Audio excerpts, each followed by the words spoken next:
Pixel Buds gain bass boost, transcribe mode and attention alerts in first feature drop. Pixel Buds are not only being made in more colors in the US, but they are also bagging several new features to make them even better. The first feature drop, quarterly ritual for Pixel phones, for Pixel Buds is here, and it brings new capabilities, including bass boost, transcribe mode for translations, and experimental attention alerts. Google, in an official blog post, says that users want more control and customization over their audio experience. It's addressing this request with the addition of a quick bass boost toggle, whose functioning should be clear from the name itself. Pixel Buds now also make sharing the buds more intuitive. A new sharing detection feature has been introduced with this feature drop. It can automatically detect that you're sharing one earbud with someone and offers both of you individual volume controls via the touchpad on the earbuds.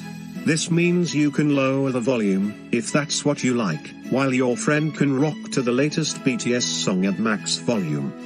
While we are on the topic of earbuds and touch controls, the Pixel Buds settings now enable you to turn on and off the touch controls.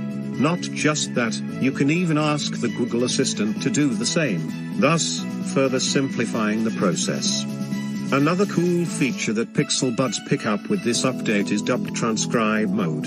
It allows you to read transcribed text on your phone at the same time that it's being translated from one language to another via the Pixel Buds. It will be available for French, German, Italian, and Spanish speakers to translate English audio, to start with. The blog post mentions that transcription works best in a quiet environment when one person is speaking at a time. Google is also testing an experimental attention alerts feature, where the volume of Pixel Buds is lowered to notify users about important things. This would include dog barks, baby cries, or an emergency vehicle drive-by. The Find My Device feature also bags a minor update, now allowing you to see the location of the earbuds instead of simply trying to hear for audio coming from them.